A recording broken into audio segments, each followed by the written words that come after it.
And we're off. Hello. Episode 3.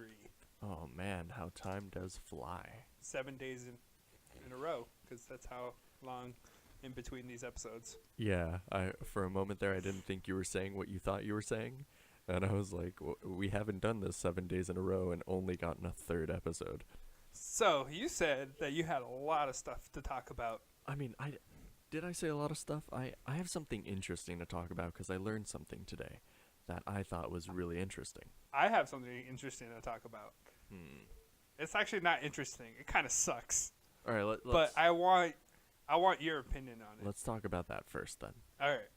So, you know I'm getting married in May, right? I do. So, it's not a church wedding, so there's not... We don't go to a church and just ask that pastor of the church to marry us. My mom's getting her pastor friend, who I've known him for most of my life, to marry us.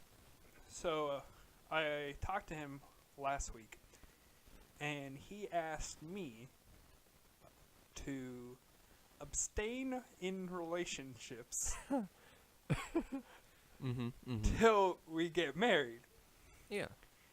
And he said, if I can't do that, he's not the pastor for us. Like, dead shot, like, if that's a... I understand that. Now, you're in the same boat as I am. Would you abstain for about 5 months? I actually would. I really would. As you know, the idea of those kind of relations from a biblical standpoint is to say that you really shouldn't be doing anything until you are officially married in the eyes of state, country, and God. Yeah, but we kind of don't believe that. That's fine, but he made it his life to believe exactly that, didn't he? And I respect that. But It just sucks. like you sucks understand a lot. how it's quite simple to just say, all right, if you don't adhere to my beliefs, then I cannot marry you, because that's literally saying I believe that you believe what I believe to be sacred. Yeah. And the main problem isn't the whole abstaining till marriage. The real problem is Kelsey can't lie for shit. Oh, shame on you. So I can't just be like, yeah, sure, no problem, bro. And then whenever he talks to me or Kelsey will be like, what? She's just like, she can't lie at all. Yeah, I've sort of noticed that with her. Which I love that about her, but sometimes I wish she could lie really well. This is the only time, really. Yeah, I was like, that's gonna backfire on you. So, this is my conundrum. Kind of sucks. Ah, man, it's not that bad. I mean, you went through, what, like 16 years of your life? 17. Whatever. You went that long. 5 months isn't that bad. Dude, I got circumcised when I was 21, 22. Was it? No, I got circumcised when I was 21. Because of medical reasons, not because I wanted to. Wait, you didn't run up there and you were like, hey, you know what I want? No. And after that, you can't bust for months. It was the worst. The worst. It's so hard. I don't want... This just sucks. I don't know. I'm sure it does. So your mother wants this guy to be your pastor. Go on. Yeah, that she wants her friend to do it. But that's the beauty about this. So I call my mom and tell her the situation, how he wants us to abstain, right? And my mom has the audacity to say these words to me. I did it. And I go, what? She goes, yeah. I didn't have sex until I was married. She was married to my father. My father, who is my father. By his father, he means the smoothest, Oh God, man, this guy, a legend if there was one. So I go, Mom, you're telling me you didn't have sex with Dad until you're married? You guys met when you were 15, and you didn't get married till you were 20, almost 21 years old. She goes, well, we didn't have sex the 6 months leading up to the wedding. I go, oh, really? She goes, yeah. And so I'm like, all right, let me talk to Dad. And she goes, all right, fine. Jim? And he's like, my dad goes, uh-oh, John, don't get me in trouble. I'm like, what do you mean? He's like, your mom looks mad. Don't get me in trouble. I go, no, I just want to ask you a question. Did you and Mom have sex before you guys were married? And my mom's like, tell him we didn't have sex because we abstained 6 months till we got married. And it's like, your mother says we waited 6 months. And it was like, no, you tell him. I'm like, he goes, I don't remember. He goes, no, you remember. He goes, oh, I just remembered we didn't have sex. And also, you guys were all birthed by immaculate conception. Of course. And my mom starts hitting my dad. But my mom is trying to pull this bullshit like she waited until she got married, or at least 6 months. And I'm just like, you can just be straight up with me. I don't know. But Kelsey seems okay with it. Not okay, but she's willing to do it. I mean, Lauren wants to for like 3 months. That sucks. Yeah. Well, I'm honestly okay with it. It does suck, but like I understand the idea behind it, and I will respect that, especially if somebody like Lauren is the one that wants to do that. I mean, I will back her till the end of my days. Oh. But the problem with me is like just the hypocrisy I had to deal with my mom. Like, she goes, any pastor worth their weight will not marry anybody unless they're not having sex. I'm like, what? And she's like, exactly. If a pastor doesn't have those firm beliefs, he's not a good pastor. And so I'm like, what about Junior and Sarah, my older siblings? And because they both got married in the same church by the same pastor. Are you telling me that wasn't a good pastor? Because I'm pretty sure that wasn't one of his guidelines. She goes, that's different. That's a popular church where it's a pretty church just for weddings. I'm like, oh, okay, so he's not a good pastor. The guy you wanted me to get married place, where you wanted me to get married by the same pastor, he's not a good pastor. That's different. He marries like gay people and other people like that. I'm just like, he's not a real pastor. He's not a real pastor. I'm just like, oh my God. I just want her to be like, yeah, that sucks. But no, she has to be like, I don't know. It's annoying. I'm and sure that's what I've been trying word. to talk to you for the past week, and I was like, you know what, I'll save it for the podcast. No, that was good. I'm glad I heard it just now. Oh yeah. So John has been trying to like call me just like about every day of the last week so far. And like literally every time he's called me, I've been in the middle of something. And I'm like, oh, I'll call him back later. And I remember to call him back when he calls me again, and again I'm busy. So pretty much for the entire week so far, I haven't called him back once. My feelings have been hurt. I'm so sorry, dude. So what's this interesting thing that you learned? All right. Hold on to your hats. Hold on, I'm not wearing a hat. Let me put on a hat. All right, I hope all of you are putting on hats too. All right, holding on to my hat. Right. Go. Holding on to your hats. Get on the edge of your seats because this involves Hitler. What? Are we talking about 3 ways to Hitler? No. Though we can totally talk about that. Which is a popular Wikipedia game that we will talk about in a later date, but not right now. Exactly. So, specifically, I recently found out just how... Hold on. Are you about to say that you're related to Hitler? No. Whoa. Slow down. Okay. I'd have opened with that. That would be just straight so up. cool. I would have straight up been like, so, my great-great-grandfather great was... grandfather. Come on, that many greats? Well, okay, hold on. So It would just his be like your nephew's sons are still alive right now.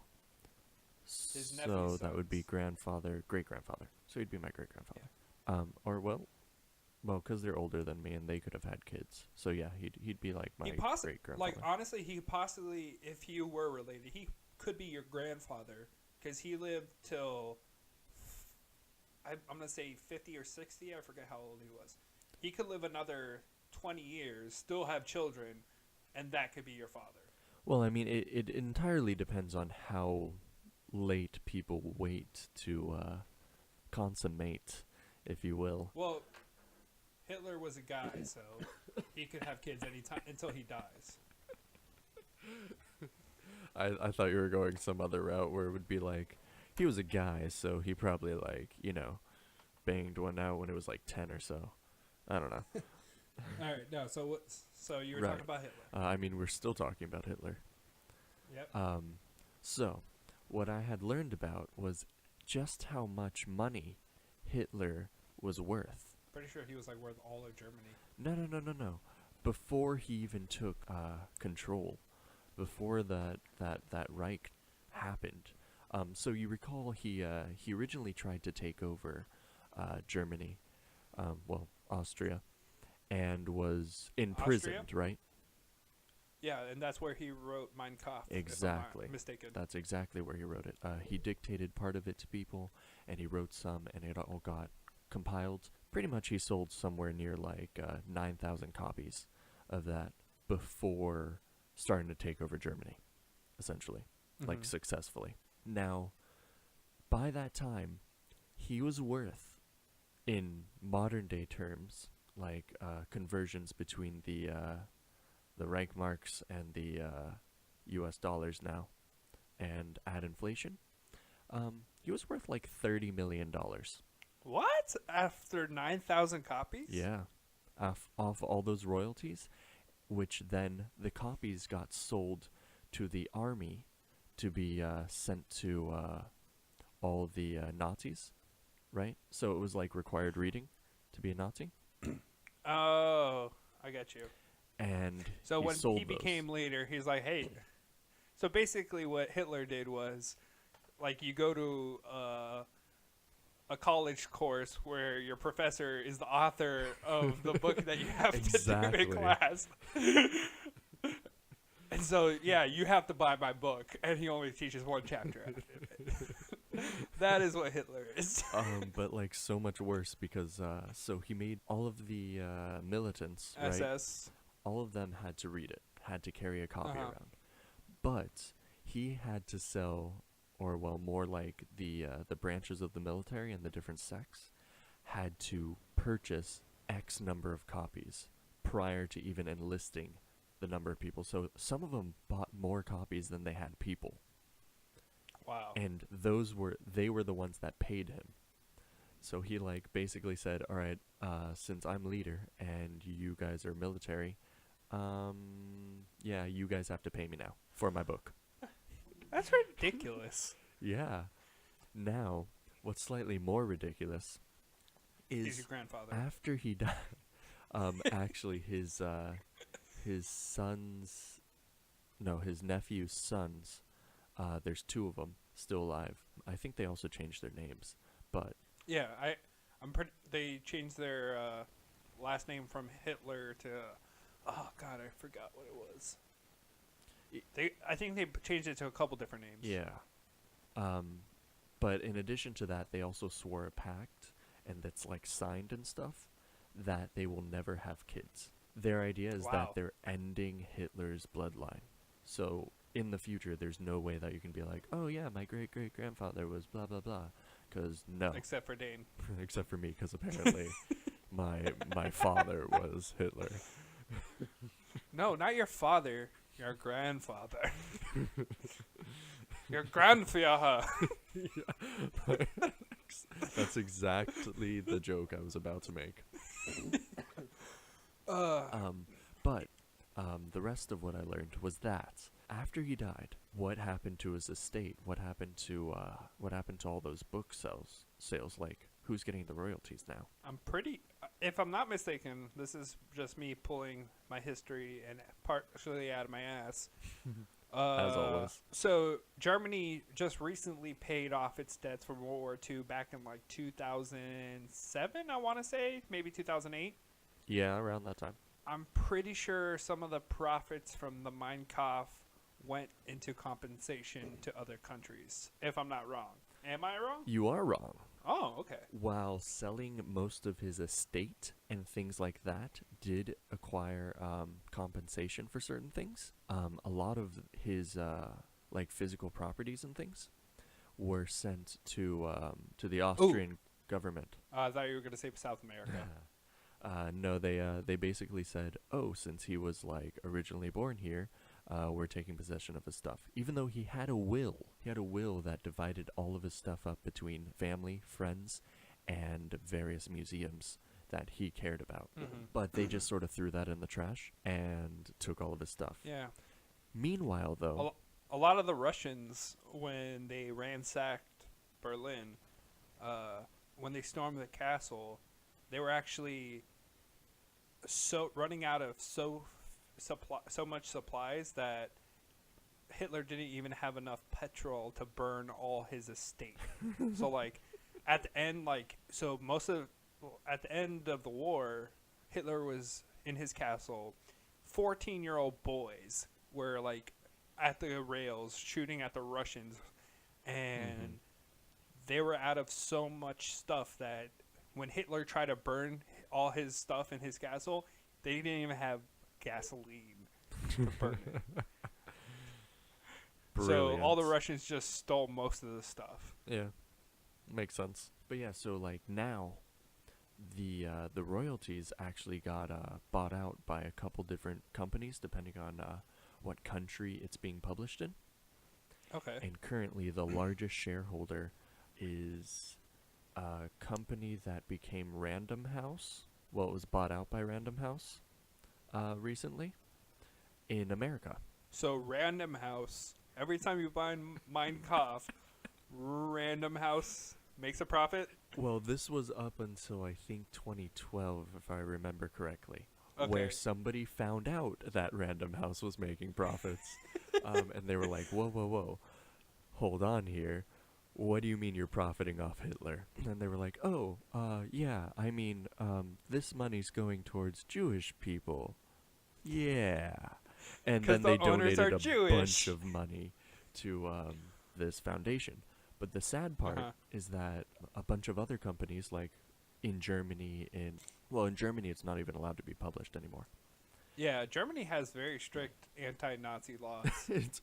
What are really the weird. odds?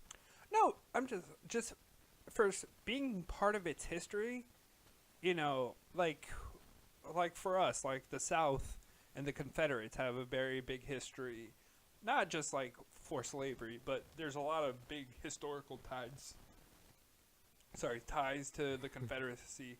Mm-hmm. And if we were in Germany, like, you couldn't even talk about Confederates, basically. Well, isn't that what a lot of people were trying to gear up last year at some point? Yeah, about the Confederate flag. But it's not even to the point where Germany is. Like, Germany is so, like, if you even, like, talk about... Hitler's basically like Voldemort over there. If you talk about Hitler, you know, you're going to get bad looks.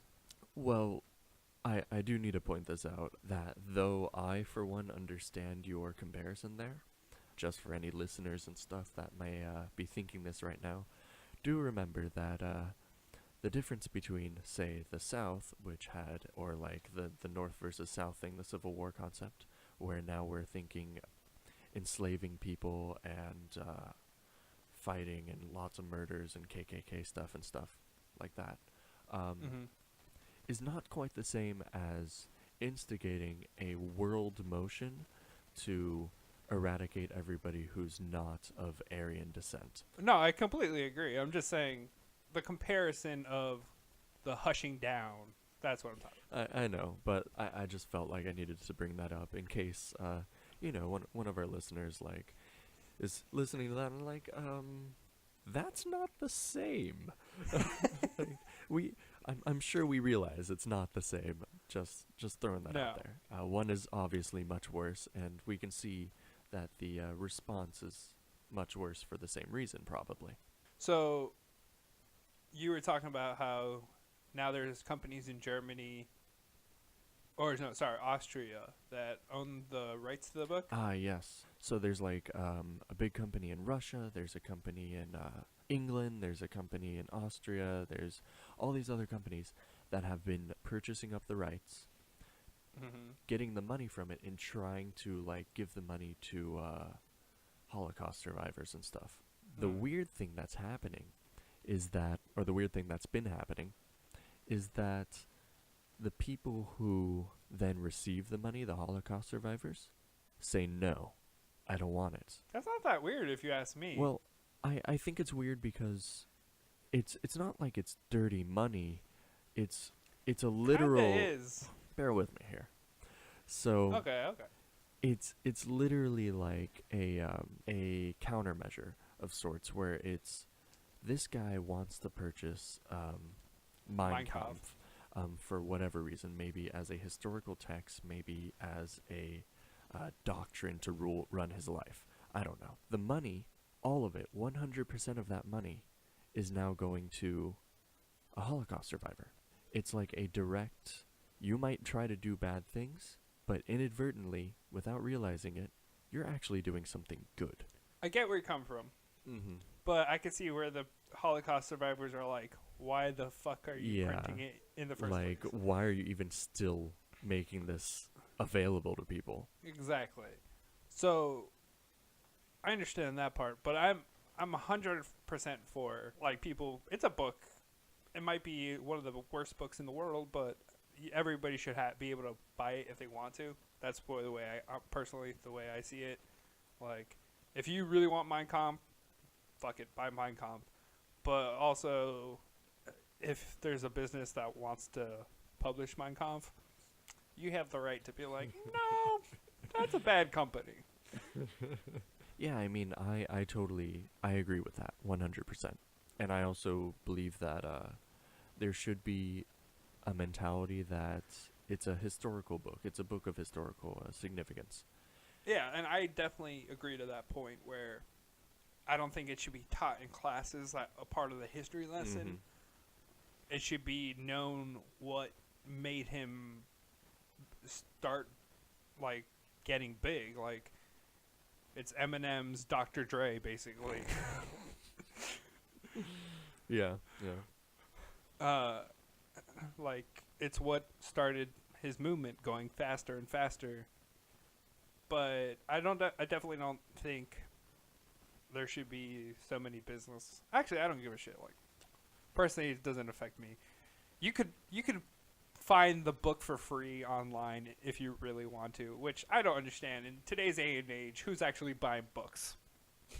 I'm just going to hide in the corner then, I guess. Yeah. I'm sorry.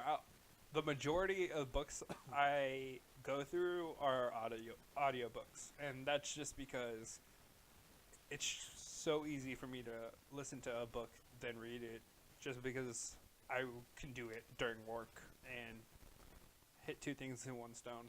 Did you say audiobooks? Because today's podcast is brought to you by Audible. Hopefully one day. Sponsor us. I've had an Audible account for over a year and a half now.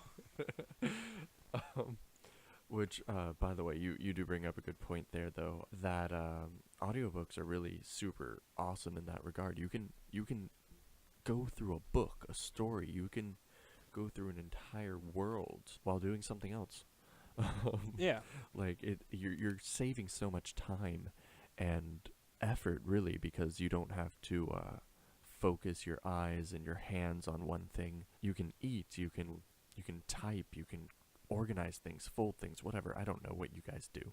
Go jogging. Yeah, you could do it. You can do most anything you want to do while getting through a book, which is one of the most time-consuming things if you're not a fast reader. And I'm not a slow reader, but it's just time-consuming because I have ADD. I want to watch TV. I want to play video games. You know, I want to make podcasts with my favorite person, Dane. Oh. There's many things I want to do right now, and Dane doesn't even realize I'm listening to an audiobook right now. No, I'm just Whoa. no. It's just I think audiobooks and a lot of things are just going to change the way that the world's working. Like tablets, they're not going to be books anymore. They're just going to be like e-readers and stuff like that very soon. See, that's what people have been saying for years. Granted, as technology gets better and it becomes easier to like make this doable, that reality becomes more and more likely. So like comparing the past idea to the present idea is not really valid. But I think a lot of text is still going to remain and continue to be made as a like print version. Oh, definitely. For the next maybe 100 years, I definitely think text is going to be there. But it's going to slowly be getting out. Like, when you watch Star Trek, right? You see these people reading books on tablets. And when you actually see a book in that show, it's like a gift, a very special gift, you know, something like that. Yeah. That's how it's going to be in the future. Not in our lifetimes, but away from our lifetimes.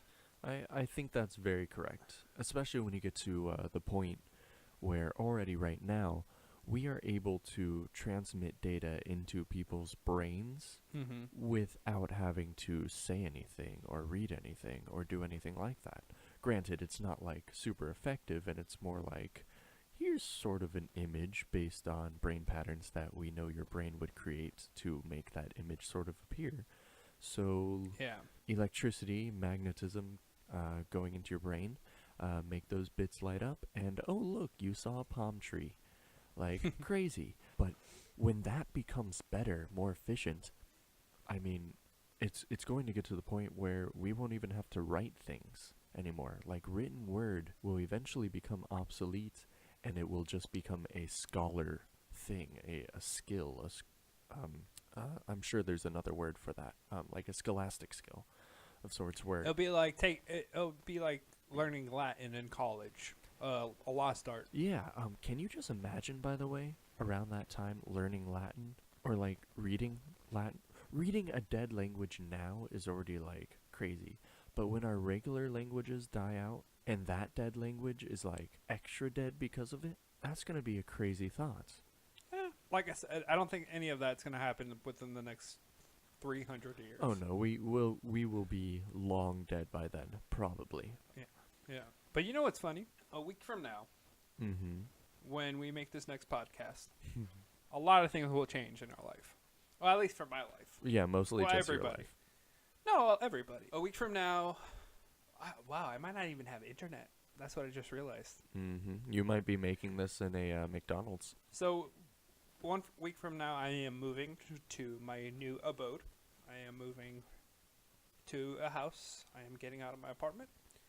A week from now, we will have a new president, officially. In the U.S. Yeah, in the U.S. Only country that matters. America. Kind of true. Kind of true. The way I like to see it is the universe started in 1776. Everything before that was just an afterthought. See, I'm not sure if that's like U.S. military brainwashing or if like that's actually your belief. All right, I'll say it this way. All the good stuff started after 1776. I don't know. I think all the good stuff started sometime around like 1993. That is true. No, but there's a lot of things changing, and as there's changing, there's rearranging. Mm-hmm. So I don't know how we're gonna do this next week. It's gonna be a sleight of the hand. Hopefully, it's gonna be working well. I might have to do it with my laptop and just have my phone do it. I'll probably have to do what you're doing right now, Jerry. Yeah, probably. I mean, but you can bring your stand to like a McDonald's, and it'll be great. Or screw it. I'll just go to Miami and we'll do this in person. Yeah. All right. let's talk about something else. What's up? All right, I have something to talk to you about. Let me I hit mean, it. not really like. Okay, jumping into it. You just mentioned sleight of hand recently, right? Yes. Did you ever learn any magic tricks when you were ever in your life? Yeah, man. When you were ever in your life? He's now showing me how he can disconnect his thumb from his other hand. And it's Wow. like really poorly done too. No, but yeah, I've learned some magic tricks. Like when I was younger, I thought that was a little bit cooler, and so I try to learn a couple magic tricks here and there. That's cool. I was the same way. I learned, well, I guess a couple's not really the right word. I learned a lot of magic, card manipulation, and like sleight of hand things. Mm-hmm. Because I thought it was really cool. And when psychology became more popular to me, right, thinking about perception and how that works and functions, sleight of hand became even more interesting to me. Yeah, because you can manipulate people's responses easier, knowing how their psyche works, basically. Exactly. It's basically controlling the blind spot. It's controlling their cognition, which is making really them cool. look at this hand while you're doing something with this hand. Yeah. Mm-hmm. Just sort of manipulating patterns and stuff. So I always thought that was really cool. But I haven't done it for like years now. Mm-hmm. I hadn't really thought about it. I was just curious. It popped into my head when you mentioned sleight of hand. I was like, oh man, am I the only person that like bothered to try to learn magic tricks in his life? No, I bet everybody tried to do it once or twice. Like, magic is something that when you're younger, you don't realize that it's all fake. And I think the moment you realize it's fake, you want to try to fool other people just to make sure that you feel like, hey, I'm not an idiot. You think But that's what also, it is?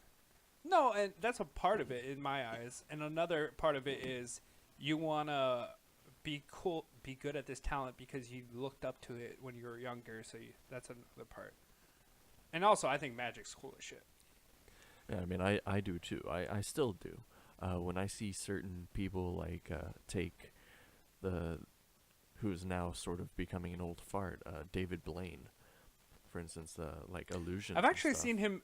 I've seen him in a lot more stuff recently than I have in the last like 8 years, and I think that's all thanks to Netflix. Yeah, I do too, because they made it popular for everybody to like watch it, and then that response sort of like kickstarted him into appearing in all these other things and like messing with celebrities and all this other stuff.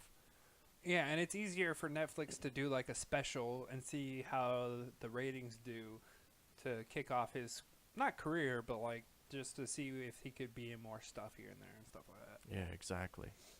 But yeah, my point was pretty much that he's freaking awesome. Like I though a lot of his stuff now, like over the years, I've been able to, by learning magic, you basically take away that illusion that you were talking about. How like, oh my God, that's real, and then you realize it's not. It's just a trick. It's literally just you're moving your hands and making sure they don't see what you're doing, kind of thing. And like I watch him and I see some of the tricks, and I'm like, oh, I know exactly how you did that. Not that I would be able to do it just knowing how he did it, but it's literally an art. It's like watching an artist where you're like, oh yeah, I know how they're painting like grass. It's like watching your favorite person. What's his name? Bob Ross. Yeah, Right? Bob Ross. Dude, I fall asleep to that every night now. Bob Ross, like when the insomnia kicks in, I put Bob Ross on my phone and just like his voice sways me to sleep. He's like he has such a like it's not monotone. It's like a gentle soft voice that you just want to listen here and there while you just want to fill in the gaps. And we're going to make a nice tree. A happy tree. And if you were a tree, just think where your arms would want to be and just make your big decision there. And I'm just like, he makes me happy. He's really like a like he's like the Dalai Lama in a sense. Yeah, Where- he's the gentle giant. Yeah, super spiritual and super down to earth and soft. Yeah, I love it. It's awesome. But yeah, it's definitely like watching your favorite artist. Yeah, exactly. And I appreciate it when you're watching illusion, you know it's fake, and you have no idea. Like, I watch like Penn and Teller's bullshit. Oh and yeah, that's brilliant. Yeah, and they'll teach you how they fake some stuff, and there's some illusions where like I can't even start to wonder how they did it. I'm just boggled. I'm just like, what? And those are my favorite. I like those because that's their little spark inside you, but like, maybe it's real. Yeah, like all of you's going, okay, I know obviously magic isn't real, so they have to have a trick, but you keep looking at it, and the longer you look at it, the more you're like, okay, but there's actually magic going on here. Like, there is no trick. Yeah. This is how they're, like, pulling our leg. I think I love that about some magicians and illusionists. Oh, I have something funny to tell you. All right. So, at work, I have this guy I work with. We'll call him Bingo, right? Okay. And he's kind of a shitbag. Like a really bad shitbag. He kind of sucks at his job a lot. And there's a theory at my job that he works for ISIS. Okay. All right. Please go on. All right. So at my job, we do counterintelligence to destroy ISIS, basically. Our theory is that they have recruited him. Actually, so the theory started was, you know how when you shoot somebody in the field, right? You have to stop what you're doing, go back, and take care of that person who's wounded. Yeah. And so that's stopping your assault, you know? Mm-hmm. So that's our theory. We think he was recruited by ISIS to basically be a shitbag. Are you implying a terrorist shitbag? Yes, because every single day, half the personnel are wasting many hours on just basically dealing with his shit.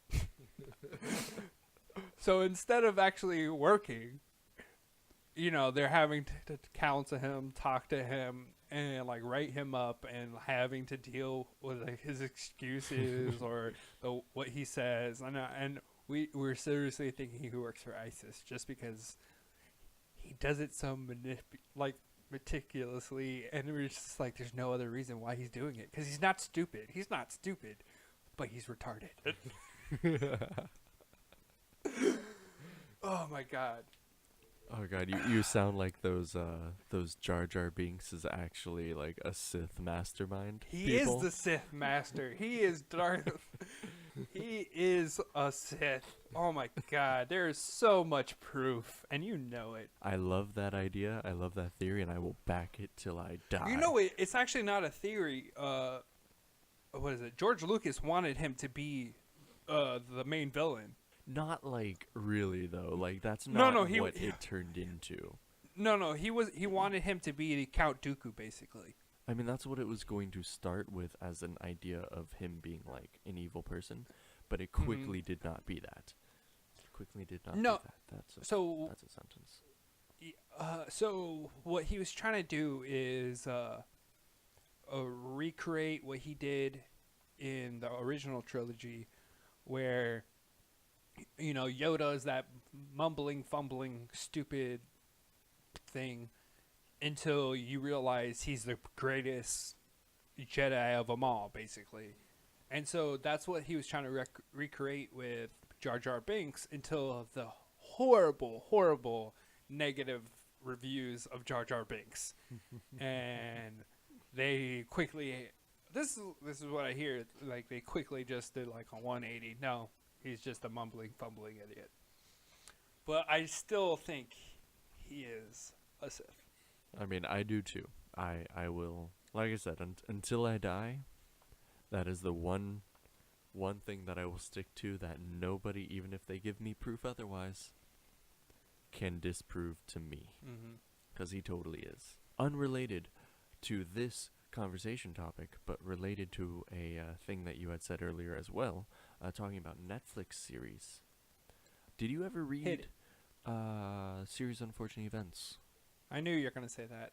No, I never read it. Like, what? All right, you made me start reading in high school. Oh yeah, that's right. Percy Jackson and the Olympians, right? Yeah, that was the first like real book ever I read, cover to cover. That's right. You started my reading career, and I never got into it because I was just like, eh.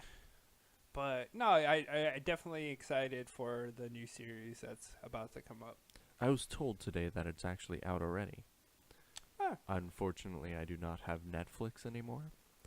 I'll give you my account. I mean, I have plenty of people to get the account from. Also, I see. You're too good for me. No, not like that. Don't, babe. I got it. Babe, it's not like that. Sorry, bro. I'm just saying there's no rush to commit what is considered a fraud now, apparently, due to various past rulings and stuff. But yeah, I grew up on those books, and I'm super excited to watch that. Yeah, I'm definitely interested in the way they did it. See how their take on it. Mm-hmm. I have a question for you. Yeah, please. So you live in Miami. Yes, I do. Okay. Not Miami, Ohio, correct? No, Miami, Florida. Okay, they're proper Miami. Very densely populated with Los Cubanos like myself, right? See? And yourself, too. Yeah. Partially. Más o menos. Cuban, German. So... Same thing, really. No, you're Cuban. So Obama, in one of his last acts, did away with the wet foot, dry foot rule. What do you think about that? Honestly, I've got to say I think they've had too many things given to them. Who? The Cubans. Not like, wow, how do we phrase this without me looking like I'm like You're partially Cuban, so it's okay. What I'm saying is that by coming into a country, right? Not necessarily the legal way. Well, technically, it is legal for them. It was legal for them because of that specific law. Yeah. Or policy, I guess, really. So if you're not familiar with the wet foot, dry foot rule, is back when Castro's regime started back in the 60s in Cuba, a little while after that, America had this policy called wet foot, dry foot. So if a Cuban immigrant sailed across the 90 miles between Cuba and Florida and was not caught and landed on American soil, they had amnesty. But if they were caught before they landed on American soil, then they would be sent back to Cuba. Hence wet foot and dry foot. Yeah. But in addition to that, not just amnesty, though, they were pretty much fast-forwarded into full citizenship and all this other stuff. Yeah, it was like a set track to naturalization. Yeah, on such a speed level that it sort of circumvented what other people had to do should they like come from, I don't know, like Europe or somewhere else where they had to go through the nationalization ports and things like that, like kind of thing. I definitely agree because my father's from Cuba, my mother's from. My mother's from Cuba. My father's from Haiti, and if a Cuban immigrant did the wet foot, dry foot, and a Haitian did the exact same thing, if the Haitian would be caught on land and get sent back to Haiti. Oh yeah. And Haiti, I'm not gonna say it has been in a worse situation, but just as bad. They're both really bad they're countries. Still really not in a good place. Yeah. they haven't been in a good place in 50 years.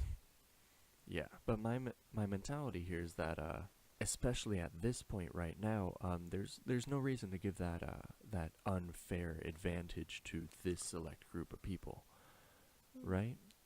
Yeah, I have mixed feelings about it. I agree that it's a little unfair. I also understand why they did it in the first place. Of course.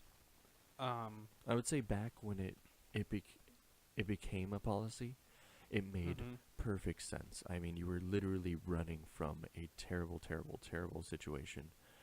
Yeah. Your entire life had just been uprooted and made no sense. Chaos was ensuing, and it was pretty much flee the country or who knows what might happen.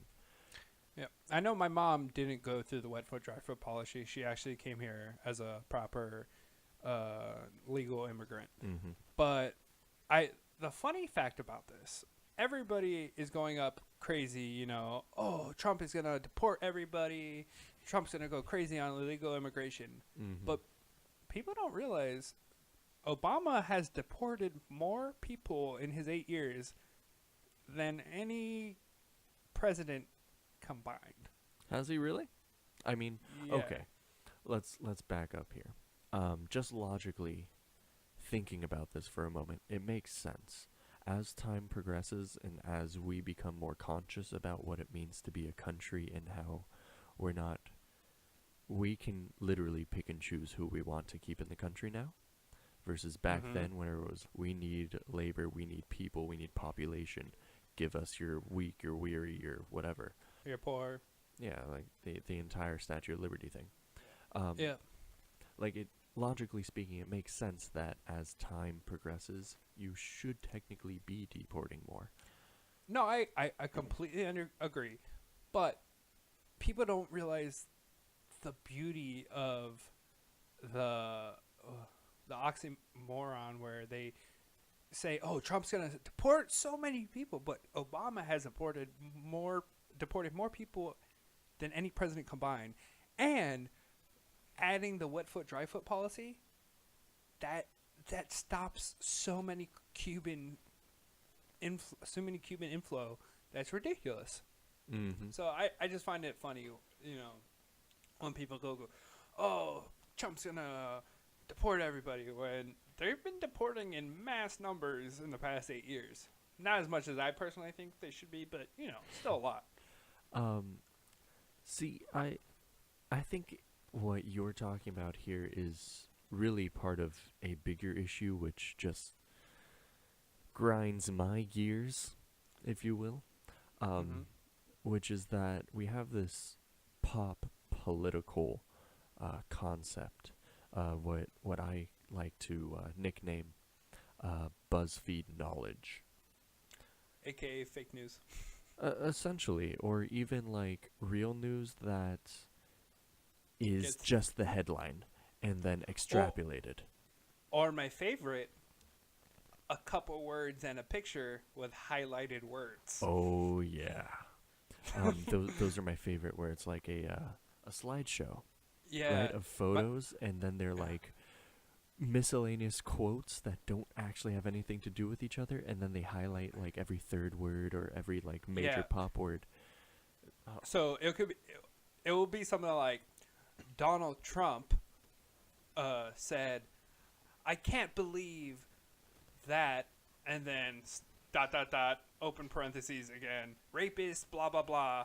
Rapist is like bolded. Yeah, and then are my friends, and then they'll highlight And Donald then Trump, rapist, friends. Yeah, exactly.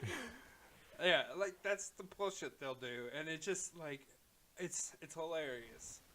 I mean, that's the most scary thing, though, because when the voting process was happening, when we were electing our president, that was one of the strongest cases for Hillary that I kept seeing, were these videos that kept popping up, this BuzzFeed news, and it was really scary to see that a lot of it was more, I'm not calling like a generalized group uneducated, but they were sort of ignorant of the fact that a lot of these things were not researched through, right?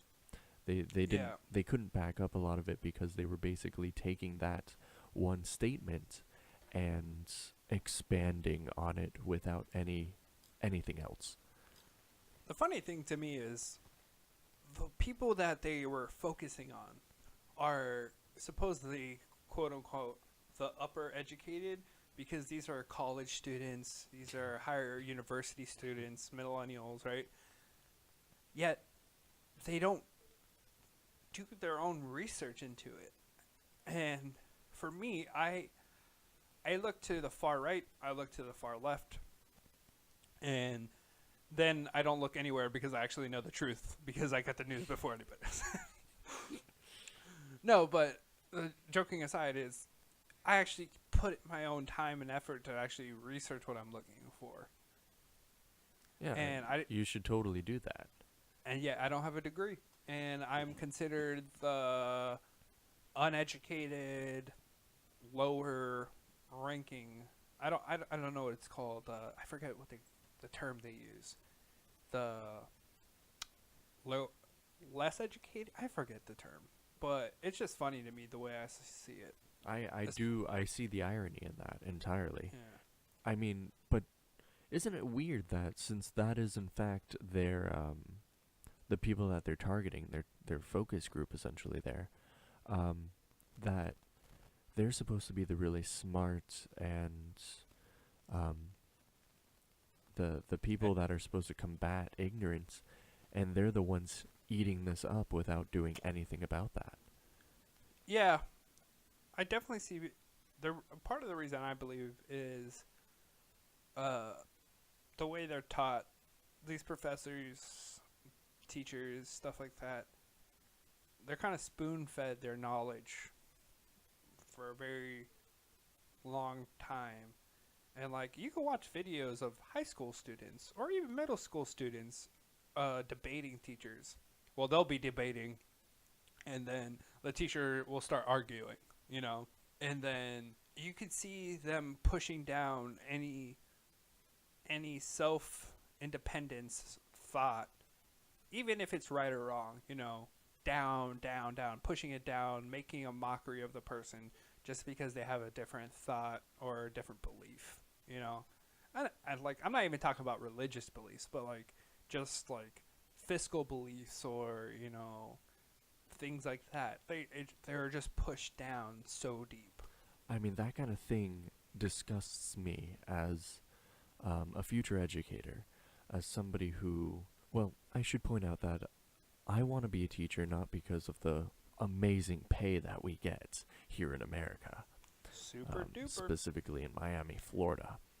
I'm just saying, come move here and you'll make so much more. But I want to be an educator because I want to, one, encourage the fight against ignorance. The idea that you should always be educated. Knowledge is power, right? Mm-hmm. Vesper sanctum. Yeah, and the second part is that our strength comes from our posterity. Our future prosperity comes from our future, right? Our posterity. And so a better educated future generation leads to a much, much more awesome future in general, which I think is really cool. So how do we get a well-educated future? By encouraging streamlined thought. You can't. You have to welcome the idea that you have multiple ways of getting to the same answer. And not every answer is, in fact, black or white, or even correct. And they start doing that in some of the funnest... And the funny thing, they start doing that in math. Not in language. Not in science. They start doing that in math, where you have so many ways to show how, you know, you get the answer 6, you know. 3 plus 3, 2 plus 4. No. They need you to do it a specific way, because if you do it any other way, you're weird, you're wrong, you're not intelligent, you know, you're cheating, you're a bad person. Because if you do 3 plus 3 is 6, and they want you to do 2 plus 4 or 4 plus 2 is 6, you're wrong. And that's where it blows my mind, that they're starting from literally kindergarten that you can't find another answer from just using your own mind. Well, I think the best example with that specifically that everybody can sort of reflect upon or like relate to is that the long division issue that we have here, specifically in the States. What we've decided to do is change how we do long division, and in fact, starting in those younger grades, they're taught this weird kind of way that I've never seen before. Yeah, that tree shit. Yeah, and when I was growing up, there were already like two different ways to do it anyway, and I was lucky enough to be raised or well, go to a school that was open enough to say, yeah, both of these are okay. They're both long division. You're still doing the same action, you're just showing it different essentially. Mm-hmm. But now I've had people come to me and be like, "Hey, Dane, you're going to be a teacher soon. Do you know anything about the reason why my daughter is learning long division this way, and then I teach her a different way, and she knows how to do long division, but when she does it the way I taught her, the way I learned, she's told she's wrong? Like, she's still getting the same answer. She's still getting 6 or whatever as, like, the final remainder, or 6 point whatever. And still, like, she's told it's wrong. Why? And I don't have an answer. I don't, because that seems ridiculous to me. It is ridiculous. Like, You're telling a child, even though they can use their own mind to see multiple possibilities of a fact, that there's only one way to see that fact, and then that closes their mind forever. You're not gonna have people in the future to have open minds anymore. You're gonna tell them, no, the fact is this, and this is how you get to that fact. exactly. It's gonna mess up society in the future. I mean, look at how we build bridges. One of our youngest bridge concepts, the suspension bridge, right? It's super famous, at least here in the States, even actually worldwide for what we have in the States. We have some amazing suspension bridges. Look at San Francisco. Look at places that I can't think of right now. The Brooklyn Bridge. Yeah. We even have one between Florida and Georgia that's becoming more and more famous because of things that happen around there.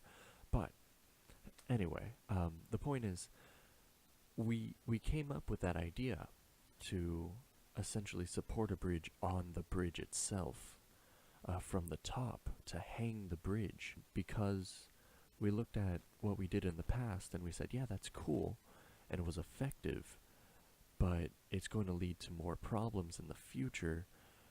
It's not going to last as long, and the longer we make this bridge, the less likely that's going to be supported.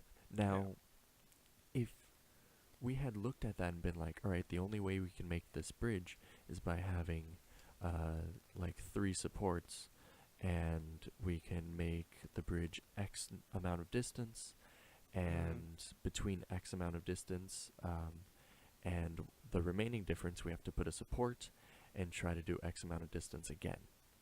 So if that was the only way, so like our standard bridges that you'll see, we would never have gotten places. We would have had to build like islands or something in between. I don't know. We would have stumped our progression. Yeah.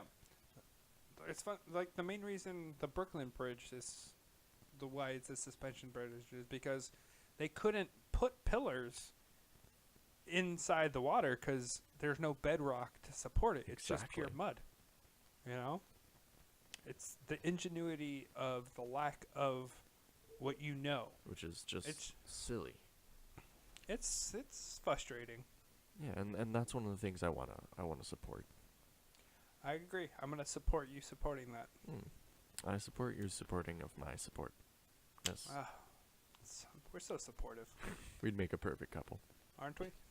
Anyway, looking at the time right now, I do have to point out that it looks like our session has come to an end. Yeah, like what? An hour and 6 minutes. But anyway, I hope you have a wonderful night. Or whenever you're listening to this, just have a wonderful time. Yeah. Don't do anything John would do. Or Dane would do. Exactly. Don't be me. And don't be me. Be yourself. Live life. Love life. And prosper. Deuces.